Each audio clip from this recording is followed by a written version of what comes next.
Police station વિસ્તારમાં જુગારના અડ્ડા છે તે ધમધમી રહ્યા હતા અને ત્યાર પછી સ્ટેટ મોનિટરિંગ સેલ ત્યાં દરોડો પાડે છે અને આ ટોળું છે ત્યાં પોલીસ અધિકારીઓ પર હુમલાનો પ્રયાસ કરે છે અને પોલીસ સબ ઇન્સ્પેક્ટર તેમના પાસે રહેલી રિવોલ્વર છે તેનાથી 2 રાઉન્ડ હવામાં ફાયરિંગ કરે છે અને ત્યાર પછી સ્થાનિક પોલીસ છે તે દોડતી થાય છે અને હવે આ મામલે સ્થાનિક પોલીસ અને એલસીબીના પોલીસ ઇન્સ્પેક્ટર છે તેમના મામેરા ભરાયા છે અને 2 પોલીસ ઇન્સ્પેક્ટર અને 3 પોલીસ સબ ઇન્સ્પેક્ટર છે તેમને લીવ રિઝર્વમાં મૂકી દેવામાં આવ્યા છે। વૈષ્ણવજન તો તેને કહીએ જે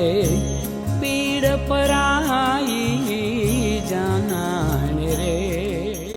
નમસ્કાર, આપ જોઈ રહ્યા છો નવજીવન ન્યૂઝ અને હું છું આપની સાથે તોફિક ગાંચી। જ્યારે કોઈ થાણા વિસ્તારમાં ગેરકાયદે ધંધા કરનારા જેવા કે આ જુગાર હોય, વરલી મટકા હોય, મેચના સટ્ટા હોય કે પછી નાના પાયે જે લોકો ધંધા કરતા હોય છે તેમને સ્થાનિક પોલીસ અધિકારી હળવામાં લેતા હોય છે અને ત્યાર પછી આવા ધંધા કરનારા તત્વો છે તે સમય જતાં એટલા તાકાતવર થઈ જતા હોય છે અને જાહેરમાં તે દાવો કરતા હોય છે કે તેમની પહોંચ ઉપર સુધી છે તે ઉપરથી મંજૂરી લાવ્યા છે અને તે ધંધો કરશે અને આવી સ્થિતિમાં આ સ્થાનિક પોલીસ છે તે કશું નથી કરી શકતી। આવી અનેક ઘટનાઓ ગુજરાતના અલગ અલગ થાણા વિસ્તારમાં સમયાંતરે કોઈને કોઈ કારણસર સામે આવતી હોય છે અને ત્યાર પછી જો સ્ટેટ મોનિટરિંગ સેલ દરોડો પાડે અને આવા અડ્ડા જે ચાલતા હોય, આવા ગેરકાયદે ધંધા ચાલતા હોય અને તેમાં સ્થાનિક પોલીસની સંડોવણી કે પછી જિલ્લાની જે એલસીબી છે તેની કોઈ સંડોવણી કે પછી બેદરકારી સામે આવતી હોય છે તો તેમના વિરુદ્ધ કાર્યવાહી છે તેની ગાજ છે તે ગરજતી હોય છે અને આવી જ ઘટના સામે આવી છે ગીર સોમનાથમાંથી, જેમાં આ વેરાવળના કોળી વિસ્તારમાં જુગારનો અડ્ડો છે તે ધમધમી રહ્યો હતો। સ્થાનિક પોલીસ પાસે તેની કોઈ પણ પ્રકારની માહિતી નહીં હોય કે પછી તેમની કોઈ રહેમ નજર હશે તે તો તપાસનો વિષય છે, પરંતુ સ્ટેટ મોનિટરિંગ સેલ ત્યાં દરોડા પાડે છે અને આ જુગારના અડ્ડા પર દરોડા પડતા આસપાસ રહેલા અનેક લોકો છે, આ ટોળું છે તે આરોપીઓને બચાવવા દોડી આવે છે અને તે સમયે પોલીસ સબ ઇન્સ્પેક્ટર સિસોદિયા છે તે આ ટોળા છે તેને પાછા કરવા માટે હવામાં 2 રાઉન્ડ ફાયરિંગ કરે છે અને ત્યાર પછી મહિલાઓ આવી જાય છે। જેવું 2 રાઉન્ડ હવામાં ફાયરિંગ થાય છે, આરોપીઓ ત્યાંથી ભાગી જાય છે, સ્થાનિક પોલીસ ત્યાં આવે છે અને ત્યાર પછી ગુનો દાખલ કરી દેવામાં આવે છે, જેમાં 34 આરોપીઓ છે, 34 આરોપીઓના હસ્તગત જુગાર ધારા છે તેનો ગુનો દાખલ કરી દેવામાં આવ્યો છે। જ્યારે જે પ્રકારે આ ટોળા, જેમાં મહિલા અને પુરુષ બંનેનો સમાવેશ થતો હતો, જેમાં 40 આરોપીઓના સામે નામજોગ અને 200ના સામે ટોળા સહિતનો ગુનો, જેમાં હત્યાના પ્રયાસ, ફરજમાં રૂકાવટ અને રાયોટિંગની ગંભીર કલમો અંતર્ગત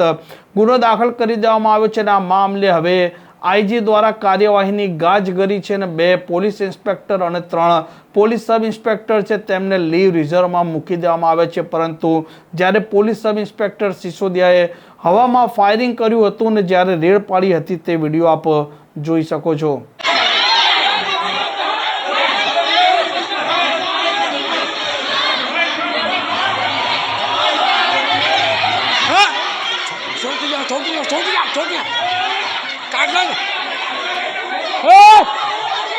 काटला सुन जाओ काटला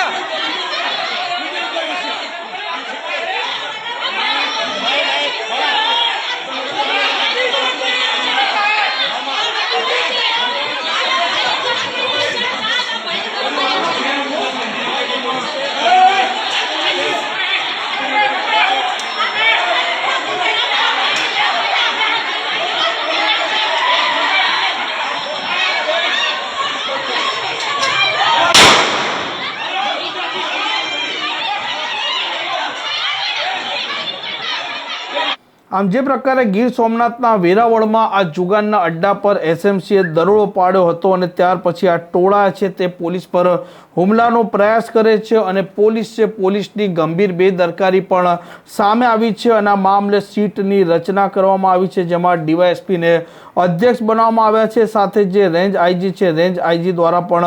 આકરી કાર્યવાહી કરવામાં આવી છે, જેમાં 2 પોલીસ ઇન્સ્પેક્ટર છે, જેમાંથી એલસીબીના ઇન્ચાર્જ પોલીસ ઇન્સ્પેક્ટર છે SV રાજપૂત, જ્યારે વેરાવળના સિટીના જે પોલીસ ઇન્સ્પેક્ટર છે JN ગઢવી તેમને લીવ રિઝર્વમાં મૂકી દેવામાં આવે છે, જ્યારે 3 પોલીસ સબ ઇન્સ્પેક્ટર છે જેમાં HL Jebaliya, PSI SV Sindhav અને રામ ભરોસા પોલીસ ચોકીના પોલીસ સબ ઇન્સ્પેક્ટર પ્રજાપતિ છે તેમને લીવ રિઝર્વમાં મૂકી દેવામાં આવ્યા છે. આરોપીઓ બાદ પોલીસ અધિકારીઓ અને કર્મચારીઓ છે તેમની પણ બેદરકારી સામે આવી છે અને તેમને પણ લીવ રિઝર્વમાં મૂકી આકરી કાર્યવાહી છે તે પણ IG દ્વારા કરવામાં આવી છે. એમ ઘણી વખત આ થાણા અમલદારો કે થાણામાં રહેલા પોલીસ કર્મચારીઓ તેમના વિસ્તારમાં ચાલતા આવા નાના ધંધા છે તે નાના ધંધા ઉપર લક્ષ્ય નથી આપતા, પરંતુ આવા નાના ધંધા ઘણી વખત આ પોલીસ અધિકારી કે કર્મચારીઓ હોય તેમના માટે અનેક પ્રકારની મુશ્કેલીઓ છે તે સર્જી દેતા હોય છે. આ પ્રકારની ક્રાઇમ સ્ટોરી માટે નવજીવન ન્યૂઝ ચેનલ સાથે જોડાયેલા રહો. નમસ્કાર.